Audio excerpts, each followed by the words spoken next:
Eno eyitibwa enkumbi era nga ekozesebwa okubeera nga osiimuula omwagalwawo singa aba ng'atuuse bulungi ku ntikko, amazzi ne gafuluma mu bukyala bwe oba musajja we.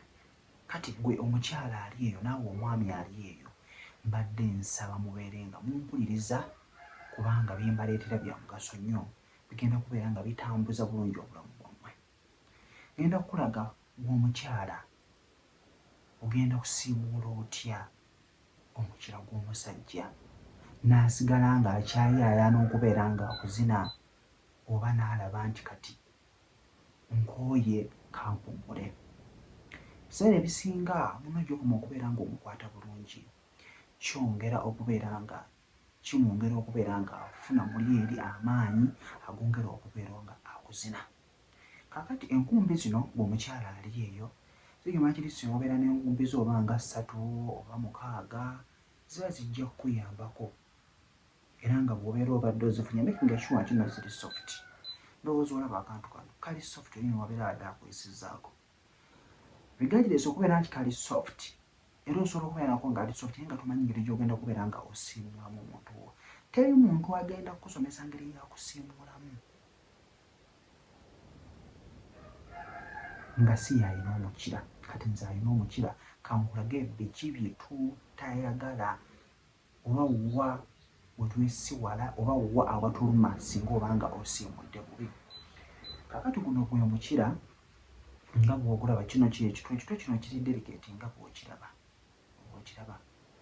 Then making sure nti at least bw'oba osobodde eri asobodde yekka akafulasika kano okalaba kanyuma okuba nga gye kali mu kisenge. Nowabeera n'akafulasika konna oba kakyuma konna ne kabaawo kajja kukuyambako.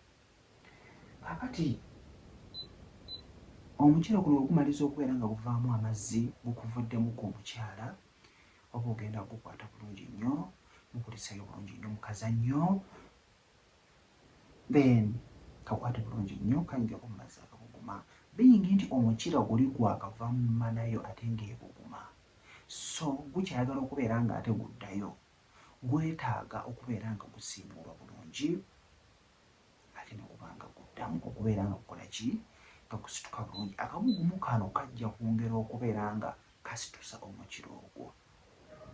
So mulimu omuntu agenda okukola bw'ati kuba si gwa kiina tojja kumanya nti nno kiruma. Bw'okola ekintu bwe kiti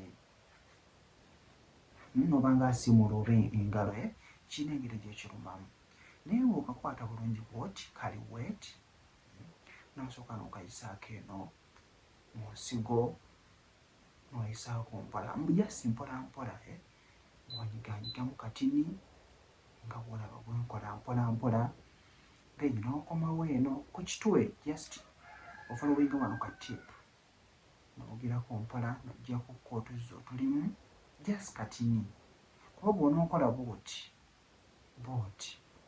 of course omuntu ajja kuba muli alumwa naye just katini kuggyako tuzzi tuliyo ng'oddamu ng'osiimuula bulungi. Si kintu kizibu nnyo wabula wano we wali obuzibu. Eno kuno kungulu tekuli buzibu bwonna naye ate era biyingi nti ekintu ekyo kiri delicate era oyisaako mpola nga bw'okiraba era bw'omayiriza n'okazza w'olina okubeera ng'okola ki ng'okazza. Then ng'oggyeeko ekyo waliwo ebintu ebirala asobodde okubeera nga obigoberera n'obeera ng'obigoberera. Ekituufu kiri nti enkumbi zino tebazikamula nga bw'onoogira otyo ng'okamule ate oba okamula nfunayo amusajjawo so ojja kwesanga nti muli baavu naye ng'ebiseera ebisinga omukyala gwayevuwaza omuntu wo, so olina okugikwata obulungi ofunyeyo oluusi ku ddagala n'ozinnyikamuko n'ofuna ate w'ozituuza oba kakeekako ne zikalira okwo naye nga towanise empanike waggulu asobodde. Kojja ntambye si muto kansubire nti ofunyemuko ekyokuyiga. mbeere bulungi, mbaagala nnyo.